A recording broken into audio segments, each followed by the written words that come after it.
Medicine 3.0 is about seeing what's going to come down the road. Not just 5 years, not 10 years, but 20, 30 years down the road. I'm a doctor, but I have heart disease on my father's side of the family, and what can I do now to prevent it? And I didn't know where to go. It's not the physician's fault that they have to see 30 to 40 patients per day. If you have that time constraint, you're not going to be able to ask the questions you need to ask, build the trust you need to build. AI is going to help a ton. Welcome to The Business Game, the show that breaks business down into real levels, from $0 to $200 billion, so founders can see exactly where they are and what comes next. Today's guest is playing at level 1, the founder survival stage. At this level, you're proving the model works. You're validating demand, refining positioning, and fighting for consistent revenue. The challenge? Doing almost everything yourself, hiring your first team member, and stepping from practitioner into CEO. The goal? Turn expertise into traction and build momentum that's repeatable, not accidental. Avi, tell us about yourself and about Elevated Medical. Yeah, so I'm an internal medicine trained physician. So that means I work in a hospital and took care of patients that were too sick to leave from the emergency room. So I did that for like 5 years after I finished my residency in training and my medical school. But I've always been interested in nutrition and exercise and ways to optimize our life and to live longer, but not just longer, but live better. And so that brought me to working in the longevity space.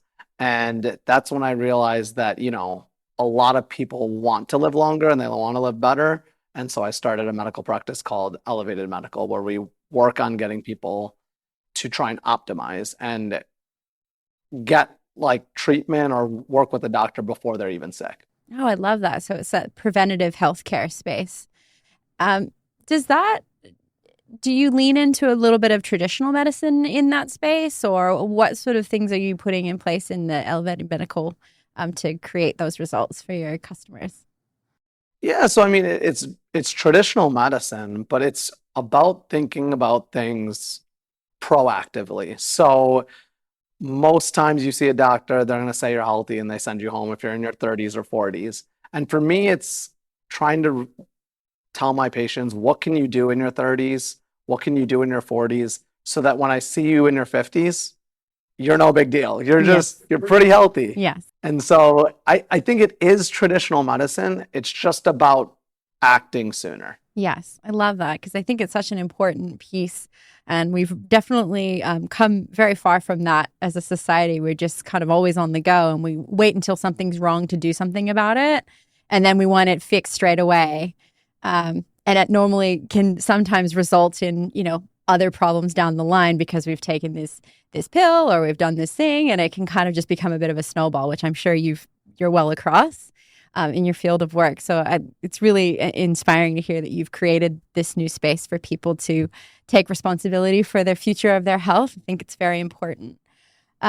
So with Elevated Medical, it's built around that Medicine 3.0. For any of our listeners who are unfamiliar, can you explain what Medicine 3.0 is? Yes, I can. And I think it kind of starts with understanding what Medicine 2.0 is. Okay. So Medicine 2.0 is what all of us are used to. So you break your ankle or you already get diabetes and you go see the doctor and they fix your ankle or they put you on some diabetic medication, or you have heart disease and they treat that. And so it's kind of a reactive medical care. So once you're sick, come in, see the doctor, and we'll fix you. And Medicine 3.0 is about seeing what's going to come down the road. So what do we think this patient or this person is going to get sick from in not just 5 years, not 10 years, but 20, 30 years down the road? What are the risks and what can we do now to prevent that? And so that's really the concept of Medicine 3.0, is being proactive rather than reactive. Yeah, awesome. So, elevated medical really prioritizes prevention, personalization, and that proactive care to optimize patients' long term health. I'm curious about what that looks like in practice. Say, if I came to you as a client, what does your process of identifying my needs and tailoring my care look like? Yeah, so I mean, it obviously is personalized care, but I think a lot of it starts at the beginning. Genetics has come pretty far over the past few decades and it's gotten a lot better, but I think it really starts with a really good family history. So, what medical issues do your parents have? What issues do your grandparents have? And that gives me an idea of what is this person at risk of as they age. And then obviously it comes down to the obvious things like, oh, let's get all the labs, let's see what they look like, let's get all the imaging, let's look at their continuous glucose monitor, their sleep tracker, all of that stuff. But Yes. I think what's pretty overlooked is like, what are you at risk of from looking at just your family history? Yes. Yeah. And that's such an important piece.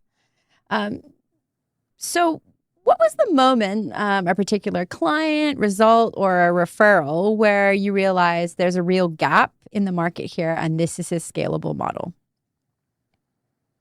I mean, for me, I think it was myself. I mean, when I really started thinking about longevity medicine or preventative care and using exercise and nutrition to try and change my health, I realized like, where am I supposed to go? I'm a doctor, but I have heart disease on my father's side of the family. And what can I do now to prevent it? And I didn't know where to go. And so I realized that I'm sure there's a lot of people thinking about this. And this was like 8 to 10 years ago before longevity became this like booming Trending. buzzword. Yes. But I think, I'm glad that I was thinking about this earlier on, and it gave me a lot of time to look into what is longevity, what is preventative care, what can we do in our 30s and 40s to make sure that, we're healthy in our 70s and 80s. Yeah. So, and, just on that note, what was the very first step that you took to build Elevated Medical? So, I mean, I think when it comes to elevated medical, the business, it was really first about understanding what value I bring and how am I going to bring this care to everyone, which is like to my patients, and that's all the preventative disease. What do I need to learn? Because a lot of the stuff that we do in preventative medicine or longevity medicine is not information that we learned in medical school. Where can I learn this nutrition, the exercise, the advanced cardiovascular disease? Where can I learn about all this stuff and make sure that I'm providing the best care and the best information for my patients? Yeah. So at level one, where elevated medical is currently sitting, obviously cash flow and survival still matter. Can you tell me, how do you balance long horizon strategy with short term revenue pressure inside of your own business? Well, I am a longevity Yeah. doctor, so I think like in general, kind of the same way I think about medical care and providing longevity care to my patients is probably pretty similar to the way I think about my business, which is like everything compounds. And so I truthfully try not to or don't think about short-term revenue at all. It's more thinking about long-term strategy and how can I build a sustainable model. And the way that comes about is that I have a membership fee structure. And so when patients sign up, they're in for a year and hopefully for a longer time period from that. And I just want them to get value so that they want their friends and their family to join. And so I am very different in that I sell no labs, I sell no supplements, I recommend no specific place for imaging. And so I am not tied to these short-term revenue models at all. Yeah, playing the long game. That's great. And what's in terms of like a barrier, with getting that information, educating your future consumers? How are you doing that? How are you getting through, because there's obviously, like we've sort of touched on, the longevity thing is very hot and trending. It's a very noisy space. There's a lot of wellness people online sharing all these things, which I'm sure you roll your eyes at some points. How are you sort of educating your consumers to inviting them into what you're creating? I mean, I truthfully think that a huge portion of my integrity comes from telling patients, telling clients, telling customers that I sell nothing. Like it's a membership fee. I get no money from supplements, no imaging. I'm not invested in anything.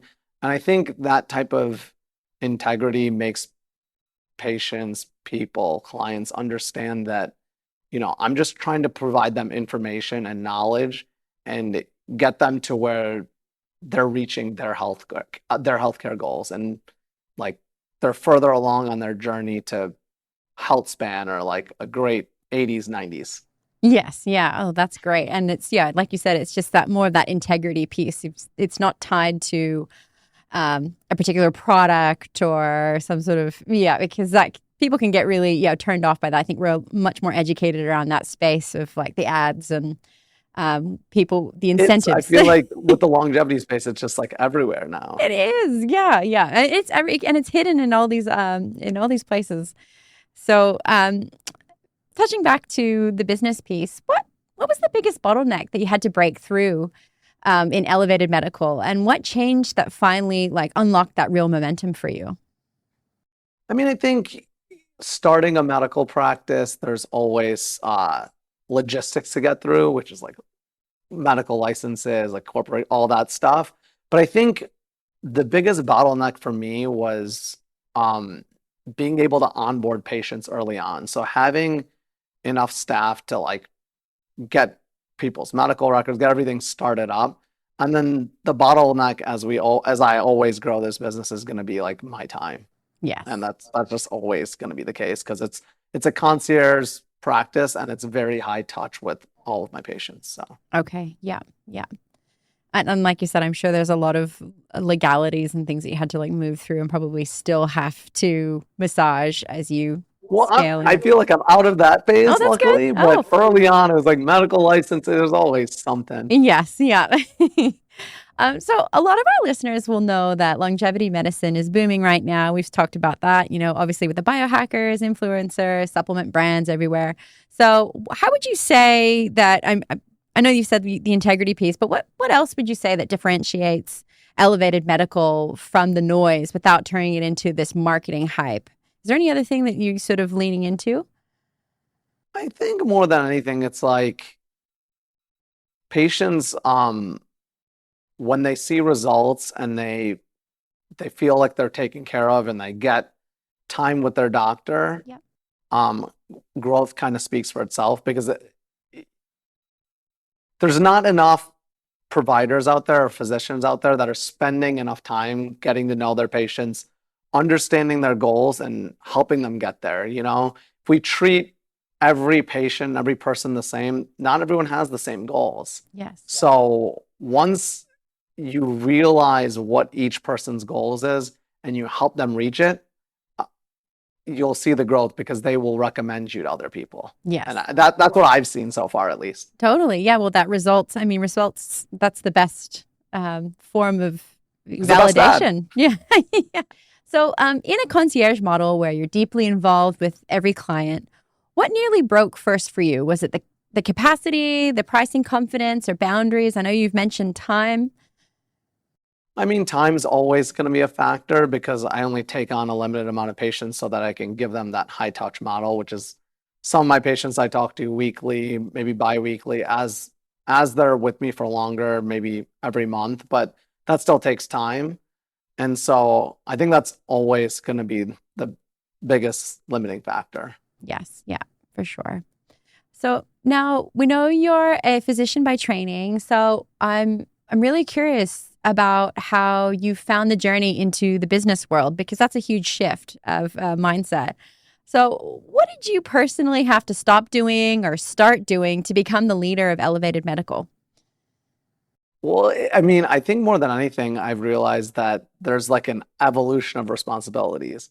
When I first started, it was just me. So I was doing the administration, I was doing all the build, like the figuring out of how do we build this website or who do we go with. And I think that was tough. And then as you take on all those responsibilities, it's also difficult to give them away. And so it's been an ebb and flow, and I think that's honestly that's not usually how it is as a doctor. As a doctor, you learn what to do, and then you do it for a really, really long time. So I think it has been a growing process of like taking on a bunch of challenges and then relieving myself of those duties. Yeah, wow. And it's such a, I was just sort of thinking about it. My best friend's a doctor, and like, it's such a different part of the brain, but the business world and being a doctor, like you said, it's sort of black and white. This is, you've been trained what to do. You look, you assess, you go in and you get it done. Whereas business world is a little bit of spot firing, ebbs and flows. Oh, this is changing. Oh, this isn't exactly,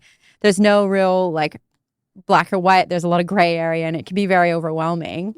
There's no answer sometimes. Whereas No. when you're a doctor, it's like you can look through all the data, you're gonna find some objective correct answer. Yes, yeah, yeah. So, is there anything that you do to sort of help you kind of move through those times and stay calm and I mean, I think more than anything, you realize that there's so many decisions that are going to need to be made. And so you make it. You may be right, you may be wrong, and you'll fix it later, or it'll be the good decision. That's right. Yeah, I'm actually reading a book about how to make decisions, like to help with because we can get a little bit in our mind and go around in circles. And it was really enlightening. And this may help you or some of our listeners. And it's about there's no really a wrong decision. There's just alignment or misalignment. And no matter what you choose, you're always going to keep being course corrected as long as you sort of Yeah. tuning in and paying attention. And as long as you go, I okay, think yeah, I was just very like when I first started the medical practice, I don't know if I treated it like a business. So I was yeah. very slow to make decisions because I thought there was a right answer. And over time, I've realized that sometimes there's no right answer. You just make a Point and decision, shoot. and then if it's right or wrong, you adapt. Yeah, exactly. Avi, while we're talking about your journey, what's been harder for you mentally, shifting your identity from doctor delivering care to CEO, building a premium brand, or has it been charging like a premium brand? I think for me, the doctor piece is always gonna be easiest. That's what I'm trained in. And when it comes to building a premium brand versus charging as a premium brand, I think building a premium brand really comes from focusing on the details and providing service and value. And so I never feel like I'm leaving anything on the table when it comes to building the brand because my patients do well. They feel good about the value that I bring, and they're making progress. When it comes to charging a premium price, I feel like that's always hard for me as a doctor because I wish that I could provide care to everyone. Yes. And there's just not enough time. So it's just like I'm limited by the amount of time that I have in the day and in the week and in the month. Yes. Yeah. Do you think there's anything that you foresee in the future of like helping to shift some of that time for you so that you can create more space? I mean, AI has gotten, it obviously is booming right now also, but I think AI can help make my job easier. Yes. So whether it comes to data aggregation or trending lab values or research, it's already helped so much. Yeah.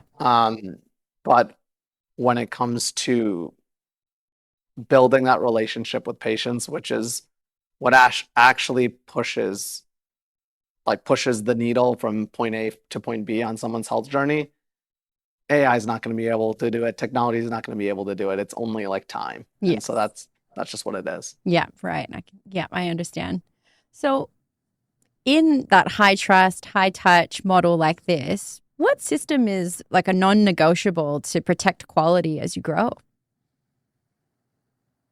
I mean, the non-negotiable is getting to know your patient. I've already talked about this a few times, but it's getting to know your patients really well and Yeah. understanding their goals Mhm. because everyone does not have the same goals. And I think most physicians don't understand that. And they don't understand, they're not taking the time to listen to the patient and see where they want to be. Yeah. Maybe they don't want to stop drinking alcohol, whether they know it's bad for them, or maybe they're having some knee pain when they try and exercise. Whatever it is, each person has their own limitations, and you just have to meet them where they are and try and get them where they can go.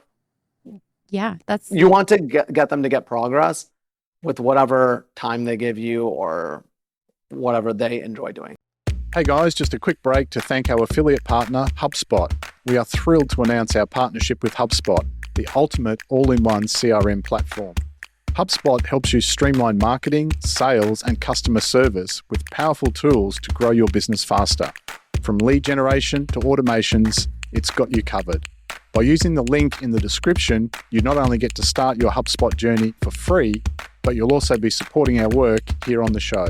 Now it's back to today's episode. Yes, it's that real personalization sort of piece. Do you think that most physicians are struggling with that because of the same issue that you're struggling with, which is that time piece? I know I don't know, I'm not super familiar with the medical system in the US as I am in Australia, but I know that a lot of the doctors are sort of restricted with the time that they get with their patients. And so it's like, you're in, okay, yep, this is the thing, here you go, goodbye. And you haven't even really had that like full conversation of like, okay, so what are your habits? Anything like that. Do you think that that's part of that piece? That's not even part of it. That's all of it, the yeah. piece, right? Like if you're seeing so many patients, it's not the physician's fault that No. they have to see 30 to 40 patients per day. Yeah. And so if you have that time constraint, you're not going to be able to ask the questions you need to ask, build the trust you need to build. You're not able to do a lot of the things that you would be able to do if you saw 10 patients or 20 patients. Yes. Yeah. And what do you think the answer is? Especially with where you want to go with elevated medical. How do you see yourself being able to grow with that time piece, but still wanting to keep that quality? When we think about healthcare broadly in different countries or just worldwide, I think that AI is going to help a ton because doctors spend so much time documenting or researching, and all of that can now be done by a microphone and AI transcribing it for when it comes to documentation. And when it comes to research, reading through articles, it can get you a summarized version or look up articles that you need to look up, and then you can spend the time reading it. But I think there is going to be a huge step forward in healthcare in the next 6 months, year, 2 years for sure. It's coming quick, isn't it? Yeah.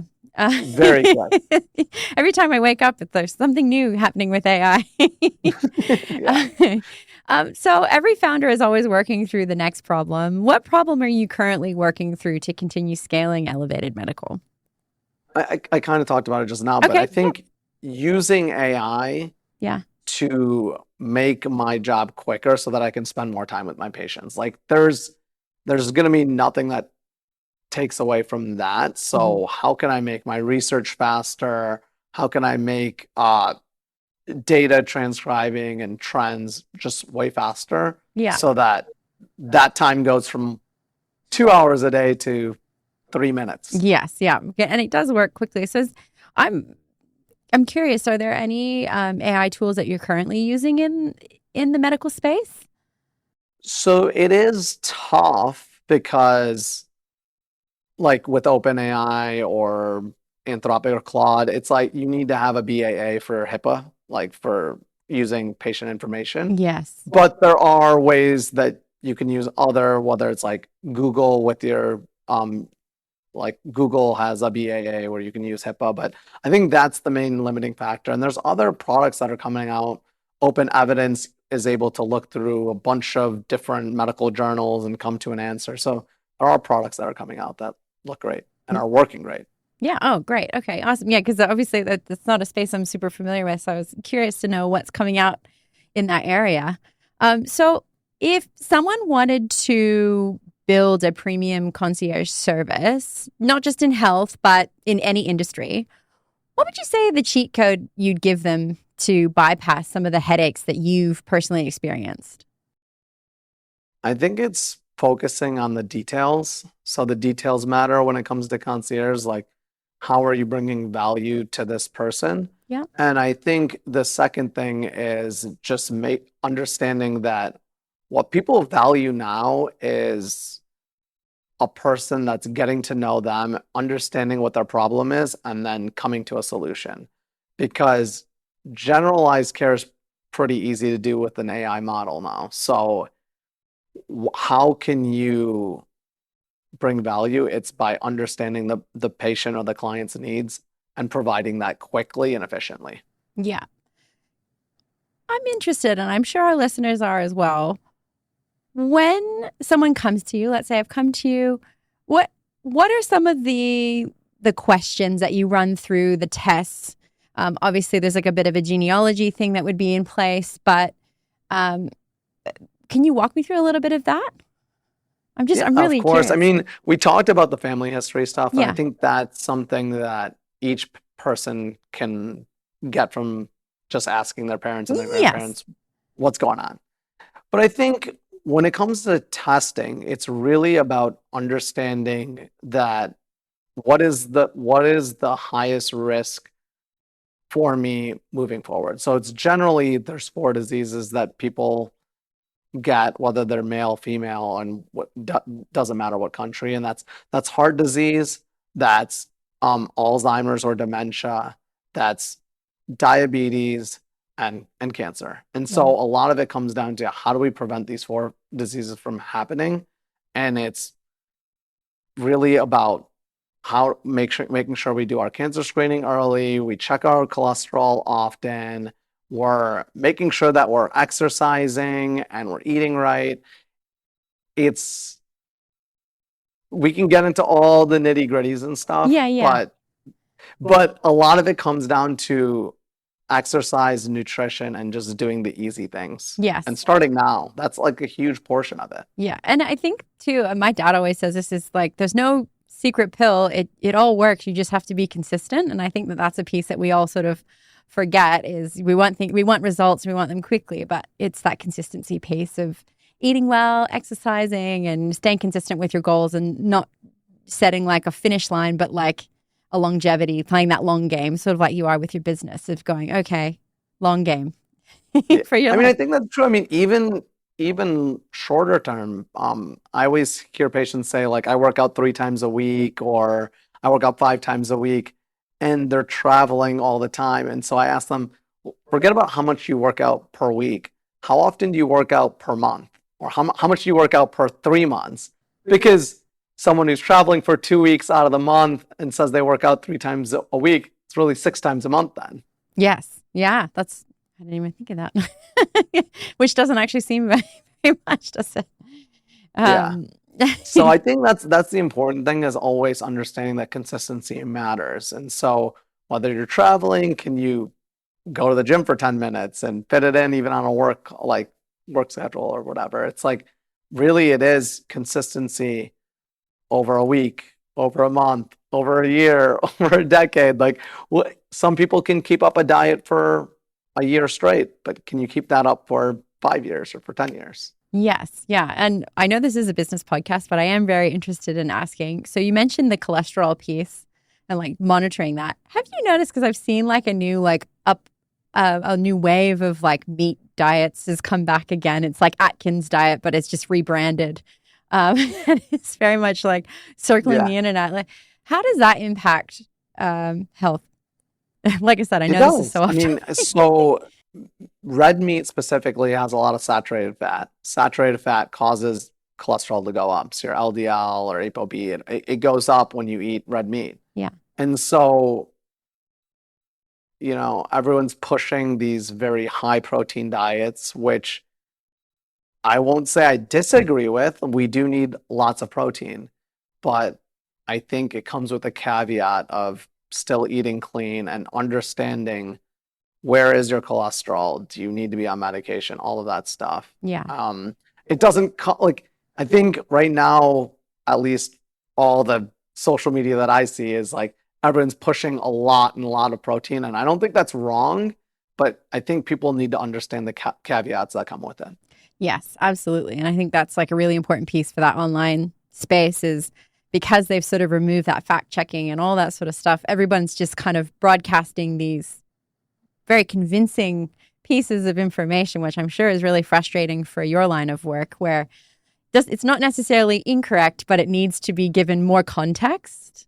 Yeah, that's exactly what I was going to say. It's not necessarily that it's inaccurate. It's just that you have to also mention the downsides. But if you mention the downsides, it's not going to go viral. So no one's going to say the exactly. downsides. The algorithm is the important piece, right? Yeah, huge piece. Yeah. Don't mention the downsides. Yeah. And I'm curious, in that space, are you using social media to elevate elevated medical?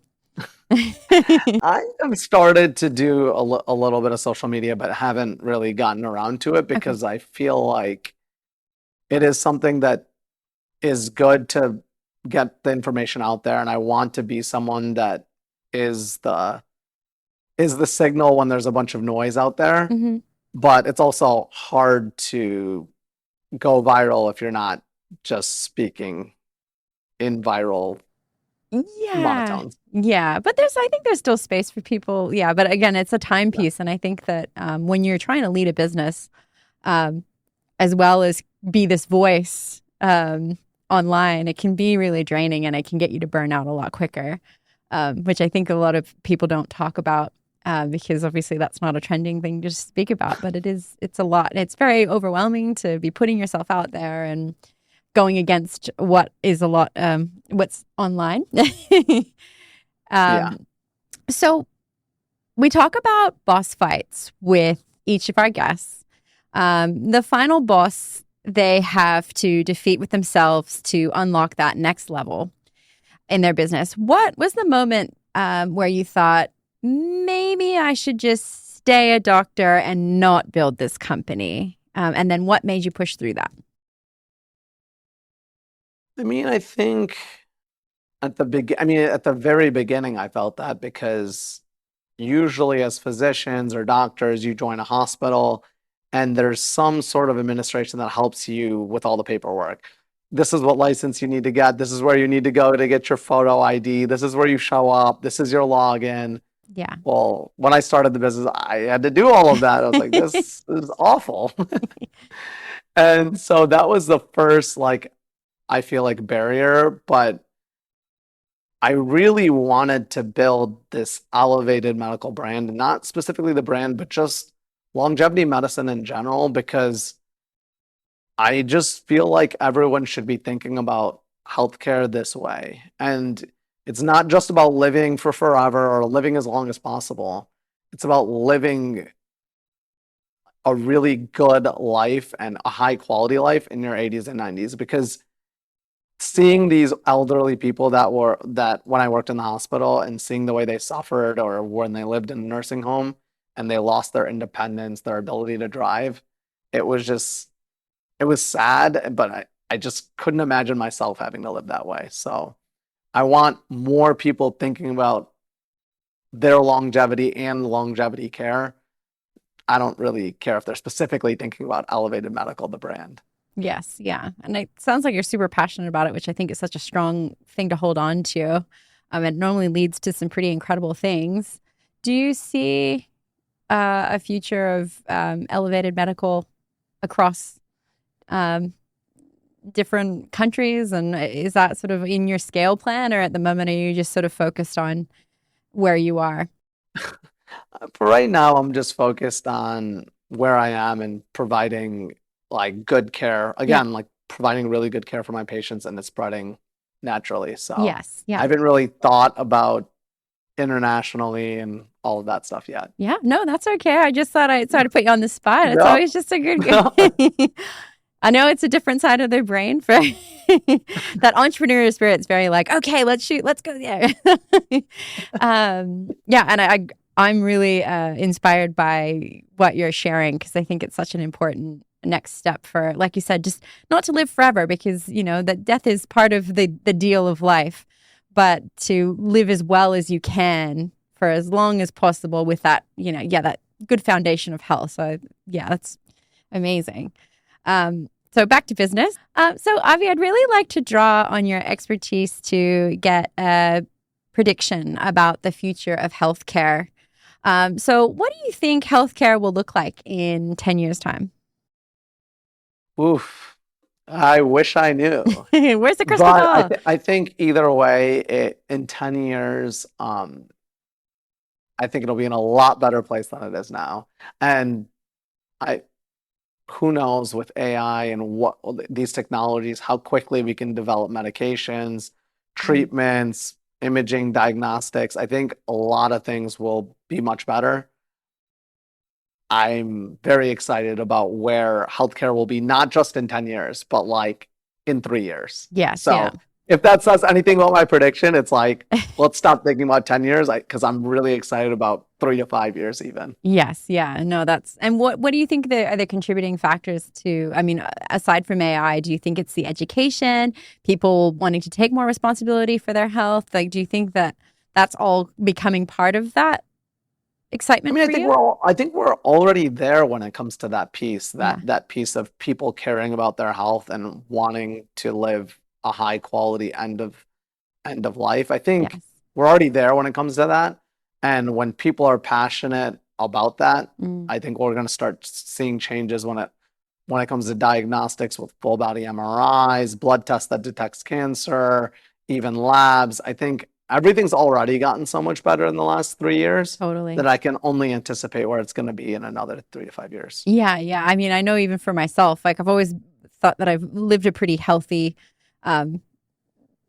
wholesome life, but I've started to really educate myself more about, okay, like the next phase is perimenopause. Okay, how can I prepare myself now, even though that's, 6 years away or whatever it is. So it's like, okay, well, how can I start to prepare myself for that and learning about the hormones and learning about all the different like pieces. And it's not listening just to men, but listening to women who have these sorts of similar qualities. And like you said, it's that real personalization. So yeah, very exciting. And I think right times. now it's like, it's way easier to learn than it was before. Like it's on the internet, there's podcasts, there's so much information out there to actually learn real information. Yes. Yeah. We're in a really exciting time. It can be a little bit overwhelming, but and you got to sift through the noise, but yeah, it's very exciting. So do you have an absolute non-negotiable that you recommend to every patient and which our listeners could start implementing today to live stronger, healthier and longer?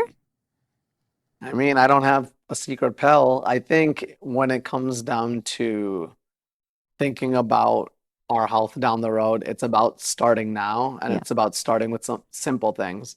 Let's start exercising. Whether you think about, when I think about exercise, I think about two components. It's a lot of people do cardiovascular exercise or a lot of people do strength training, but it's about combining both of those and making sure that as we age, we're strong, but we also have the cardiovascular reserve to be able to walk upstairs in 40 years.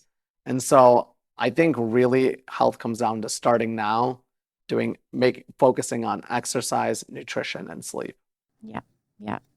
And so widening the lens. It's not just like you said, it's not just one thing or the other. There's a lot of merging that needs to happen. And it's not just like what your doctor tells you to do with the medications. It's like there's so much lifestyle stuff, like I said, eating right, exercising, sleeping properly. Yes, and then there's also so many educational pieces around each of those topics that are really important. So like what's good sleep hygiene and how does that and it's not just the standard 8 hours for everybody. There's different people that have different circadian rhythms and all these different it's very interesting. Well, thank you for that insight. So at the end of each episode, we like to get to know our interviewees a little bit more closely. So we'll throw 10 quick fire questions at you. So are you ready? Yes. Okay. So are you an early riser or a night owl? I am generally a night owl, but now that I have two kids, early riser because I have no choice. Yes, I'm also in that boat. If you're a parent and you're tired, too bad. Okay, so one piece of tech that you couldn't live without. ChatGPT. Ooh. What's your coffee order? It is a cold brew with a little bit of milk. Oh, okay. What is the best investment that you've ever made? Probably in my own education, like learning all of the longevity stuff before it was popular. Yes. Yeah. Okay. Office or work from home? Office. Two young kids, remember? Yes. Yeah. You're like, the office is my holiday. What's your favorite book or podcast? My favorite book is by Bill Perkins called Die with Zero. Die with Zero. Okay. I'll have to look that up. Android or iPhone? It's a great book that talks about it's really about making sure you optimize your younger ages and get away from work, making sure like you're doing all the things you can do in your 30s and 40s because you're not going to be able to do it in your 80s and 90s. So I think he just has a really good point when you think about how long we're going to live and what we're able to do in our 30s and 40s. A lot of people wait for retirement to enjoy all of their money and their free time. Yes. Well, I'm looking forward to reading that. I've been thinking about that a lot. I've been circling my brain around that concept. So, Android or iPhone? iPhone. Okay. What's your go-to productivity hack? Probably something that blocks my website browser blocker. Oh, yeah. Okay. Yeah. That's the first time we've had that. That's a good answer. What was your first job? My first job was as a resident at the hospital. Oh, training. wow. You've been in it from the beginning. Yes. If you weren't doing what you're doing now, what career would you choose? I would probably be a trainer probably a trainer. Oh, yeah. Like a personal trainer? Personal trainer, yeah. Yeah. Well, that fits in nicely with where you're headed. Nicely. I mean, I was always doing this biohacking stuff before it was called biohacking. Yeah. So final question. If business truly is a game, Dr. Avi, how would you define winning? I think for me, it's like people always focus on my brand, Elevated Medical, but for me, winning would be everyone hearing or having knowledge on longevity medicine.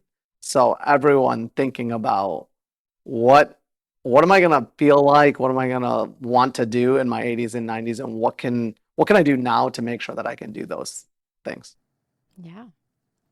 That's great. Well, that would be winning for me. Yeah, I love that. It sounds like a win for me too. Your health is super important. So thank you so much. This has been a really awesome conversation. I've pulled so much, and speaking about something that I'm really passionate about as well makes it easier for me. So thank you so much. Thanks for having me. Yeah, thank you. So where can we find you in Elevated Medical online for some of our listeners? I have a website, as well, personal website and Elevated Medical website, as well as I'm on social media, Twitter, Instagram. Okay, awesome. Great. Well, that's all we've got time for. If this episode resonated for you, follow the business game on your platform of choice. So you'll keep hearing more episodes like this. Thanks for joining us, and we'll see you next time.